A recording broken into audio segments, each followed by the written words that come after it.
this video, we will go through the hole loading of a blast pattern that's been laid out, and then also the reporting and exporting of the holes. Now, in the previous video, we discussed how the hole proximity to the high wall is color-coded. You can see these holes are way too close, actually over the high wall, and so the coloring is red and yellow, signifying that they're too close. There is an automatic way to arrange the first row so that it follows the high wall. You'll very rarely have a high wall that is perfectly straight. So there's an option to have the first row, in this case A, that runs exactly parallel to this red line, which is your high wall face. And then you can control which row would be the next or the first straight row. It could be row 2 or even row 3 to have that as the straight one. That way you can kind of blend it to follow the high wall, and then as you get towards the back face, back wall, then you'll have the final straight rows. And so the process to do so is to come over and highlight the entire blast hole pattern and just right click. Right click and choose the Adjust Drill Hole High Wall Distance.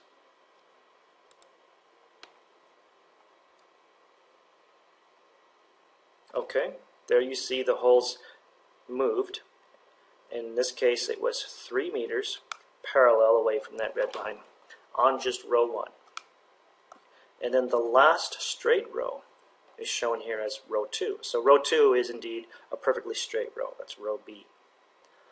Now if we wanted to have that second row also running parallel with this high wall, let's go and change that to actually row 3.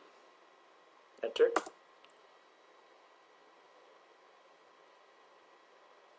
Takes a couple of seconds, and now you can see row 2, or in this case B, is also running parallel to the red line from your high wall face. And then the third line, third row of holes, that is the straight row.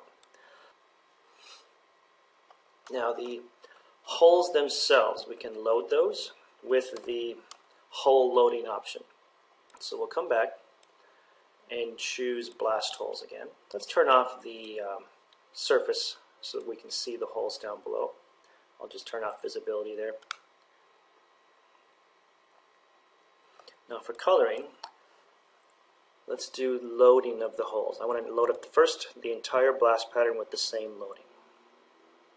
Highlight the word blast holes, come over to hole loading on the right side, this window, and let's do load loading pattern down below. And let's grab an existing load that we have. Let's go with 2 deck pattern.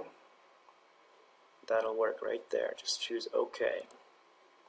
So now every hole shown should be loaded with that. And now we can display these holes. Instead of color-coded by high wall distance or proximity, we can come down and choose display type instead of high wall distance. We're going to go with hole loading. So that gives you a check to confirm that you've got the right depths, the right powder weight or thickness in each hole. Now there's another option to load holes differently. For example, in this case, let's say we wanted to do what's called a pre-split on the back row. So this back row will have a different loading pattern. I want this to be a smaller hole, maybe just air for pre-splitting. And we're going to increase the hole spacing also. So let's do pre-split on this last row, the last full row in this case, row 15.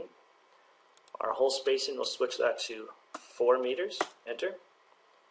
And now we've got 4 meters between that last full row of holes there and this one. Alright, so now on row 15 also, it's going to have a different loading.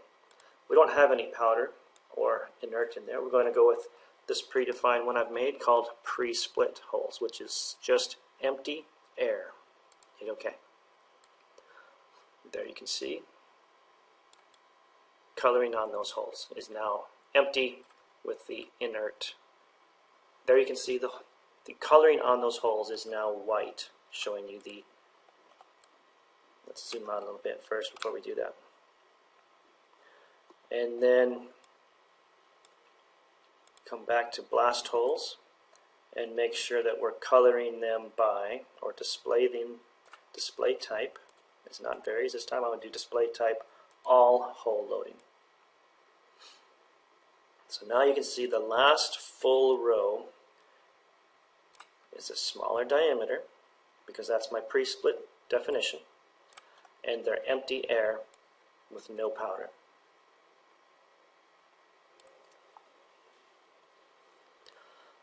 Next, we'll just export this out. I want to create a report either as the CARLSON DRL file, which is this next button, export to machine control DRL. That's if you have the CARLSON machine control drill system. This would create the file necessary to go out and drill it with GPS guidance. Otherwise, we'll just click on report, drill holes report, and the report will be for the blast hole design. Okay. And then we'll go and move everything from left to right. This is the report formatter. So I'll go ahead and move all of this over to the right. Save as blast hole pattern. And then hit display. Just to get you a preview. If everything looks good, I'll exit the display. And let's take it straight into MS Excel. Click on the MS Excel tab, over to the Export to Excel button. Click on that. The entire report is now dropped into Excel, showing you every single hole, the X, Y, and Z of the top of the hole, X, Y, and Z of the bottom of the hole, the bottom elevation of each hole, the length of each bore hole, each drill hole, the diameter of the hole, the volume of each hole, total empty volume, and then the total deck by deck volume and thickness, showing you the inert, the ANFO, whatever else you've loaded these holes with. Every single level, or deck they call it, is shown here by thickness and volume. And then if it is ANFO, it shows you the weight in kilograms of each deck, using the specific gravities you've predefined in the hole loading screen. And this report can be customized. If you don't need to report everything out, you can just pick and choose the items and move them over to the use side in whatever order you would like. Okay, next, we're going to simulate an as-drilled situation. So now the holes are looking good. We exported it out to the drill. They went and drilled this plan. There is a right-click option here to simulate drill on this pattern. So I'll just do simulate drill, and what this is done is just for demo purposes. The program will do an automatic or random drilling of these holes to give you something to import. So I'll call this file name as drilled demo, and it's a DRL. Okay, it saved it out. So now that the holes have been drilled, we're going to go ahead and import those back in. It's called import blast pattern. Drill pattern to compare is the blast holes. File to import is the one I just made, or the one you just went out and drilled. Going to find the file. Here it is. It's asdrilleddemo.drl. I'll go ahead and open that. And we're going to compare it to these current blast holes. Okay.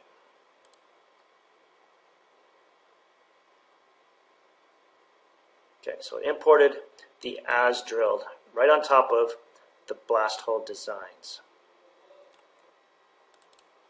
So what we have now are two holes on top of each other, the design and the as drilled.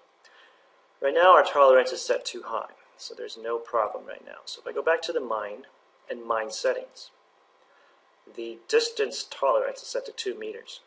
If I change that down to say 0.5 meters, half a meter, enter, then you see the warning icons on top of every hole that is more than a half a meter off, and that could be anywhere down the hole. Let's make that a little bit larger. Let's go back to 1 meter, enter. Alright, then I've got fewer icons. Let's try 1.5 meters is what I will allow for hole location. Alright, so that shows about 5 or 6, 7 that are out of that 1.5 meter tolerance. And as I mentioned, that could be at the top of the hole, it could be down at the bottom of the hole. It's just a random tool that we've added to simulate drilling these holes. So it just gives you an option to highlight what the differences are. So now let's find out and let's report these holes so we know what to do.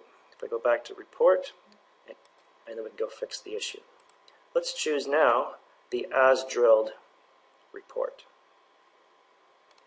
Hit OK. And we'll take everything and move it over to the right. And just display to see the results. So it shows you every single hole, what the vertical dip error is, the surface, the easting or northing XY error, the top surface elevation error, and then all the way down the hole. For each deck, there's the same report as before on the deck thicknesses, but what's new in this one is it shows you the error between the design and the as drilled. Now, the last step will be to get an output of the graphics. A lot of times you like to create a map and plot that out and hand it to the drillers or to the blasters so they have a graphical map to take out into the field. And so let's go ahead and just turn off the as drilled. We don't want to see those at the moment. Turn off visibility. And then let's bring back the existing surface with no transparency. And there's also options here for texturing. And so if you wanted to click on textures, maybe go into the ground, there are many different colors and options here for just dragging and dropping a new texture onto your surface for plotting purposes. Maybe a little bit darker, that way you can see the pile of dirt as each hole is drilled. And before I plot this out, I also want to turn on the hole names. So go back to the Blast Holes, Property Explorer, and show the hole text for the map. We'll zoom out, get to a nice square view, and come over to File. And there's a couple of different options here. We can save to an image file, print it to a print, or let's do save to a PDF. I'll create a new PDF file, and let's just put it right under the documents, and I'll call it Pattern 1 PDF. So after it writes out the PDF file, then you can go find that file, open it up, and there is the PDF file ready to plot out. Furthermore, you can send it right to a printer. There's also a print preview. It could be any size plotter that you have to scale this up and make it legible.